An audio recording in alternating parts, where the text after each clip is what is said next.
Hello all, welcome to this review for the core class Energon Megatron from the Legacy United line. That's this guy in the middle.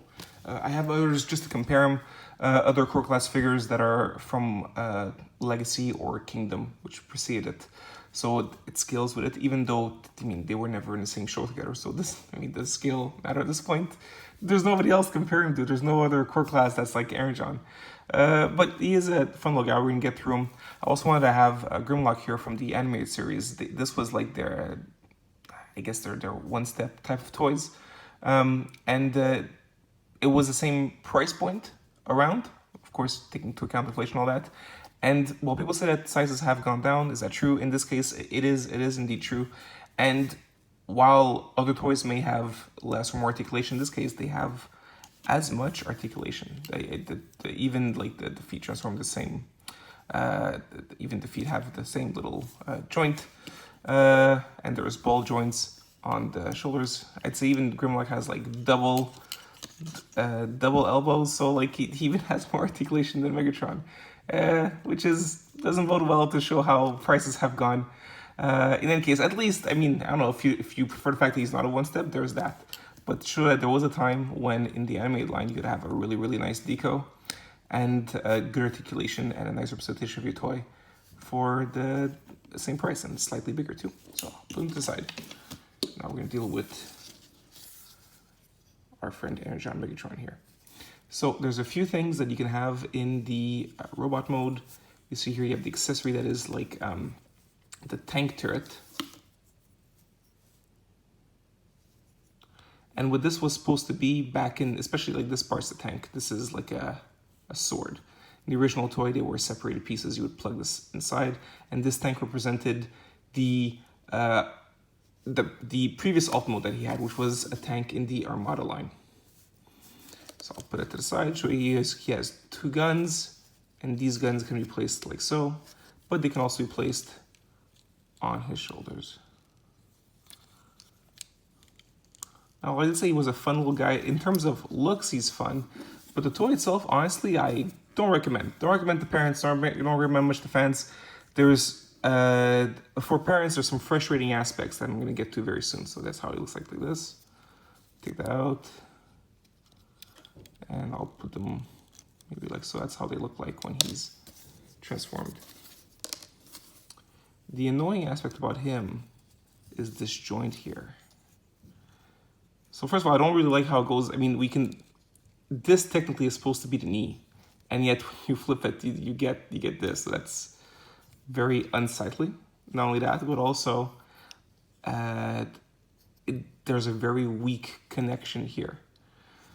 So as you're transforming it, and the transformation does ask that you turn this way. Like for example, this is not even. While this is a knee, it's also a transformation joint, which is why it looks kind of atrocious in that sense. And if you just not extend it, but if you keep pushing it along, it can detach. And because as you can tell, it's not lashed on in an obvious way, it gets a bit frustrating to put back. Now I'm going to transform a bit so you can see what he is. First, a little just 360 thing. Here he is. There is a lot of paint on the figure, even though he is core class. So yes, I was comparing to the deco of Grimlock. While Grimlock's deco may have looked more interesting with all that volcanic detailing, there is a lot of deco going on here because the only part, all he has him is there's green plastic, black plastic, and gray plastic. So whatever you see that's not those is painted. So for example, all the silver, all the blue, all painted. Right, like any blue you see is painted. Okay. And while I don't think it's a great toy and it doesn't really go with anything, I am curious about him as a Megatron, as Galvatron colors, because the idea of the original Energon figure was that it was for the 20th anniversary of Transformers, and thus you were having like these homages. So this Megatron was an homage to Galvatron, where you could see with the pecs and the legs. And of course the head as well. Okay, so to transform, what we do is we turn the head so that when we peek under, it doesn't show. And we're going to turn the arms as well. Now there is a peg here that goes into the hole in the around the shoulder area. But I mean, it's exactly where it should be. It's not, I'm explaining it just to show you what the detail is, but it happens naturally with the connection.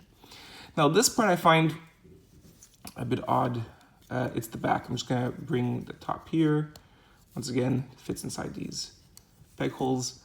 Now they tell you to turn it 180, which, like, sure, but I find it such a waste. This is a very how do you say this? All pieces and parts and complexity. Every time there's one more thing to do, it adds to the price. And I find it so a kind of a wasted step because while it's fun, the motion of transforming it and turning it 360, that the look doesn't change much at all, especially from if you go to the robot mode. So yes, I get that in the in this kind of mode, maybe you want to have something more aerodynamic so that it looks like the wings are a bit more like that, right? Going down this way. However, in robot mode, it doesn't. It's not like the Seekers. I don't really see much of a difference. So like, for example, this compared to this,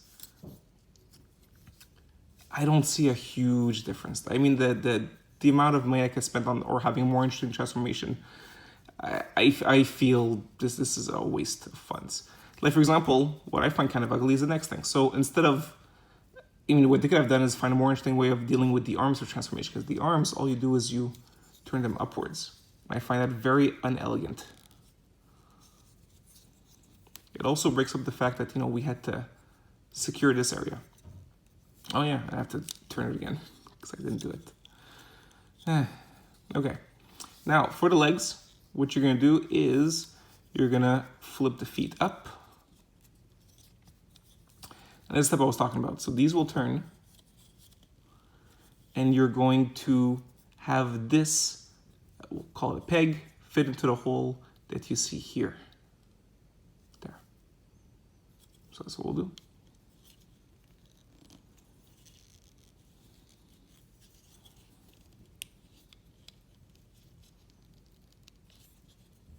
And you just close this up.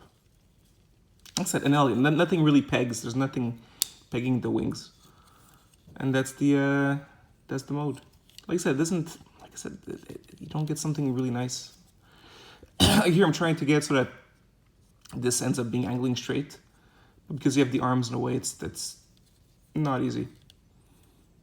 So that's it. That's the alt mode. I'm not too impressed. Oh, if you're curious, yes, you can then attach this part here to the top. That's a completed alt mode. So not impressed, not recommending this toy. This review, in case you're curious about it and I could see it, just show you there's a little bit of decal in the cockpit. There you go. And that's it. That's my impression of the figure. I wish you all the best.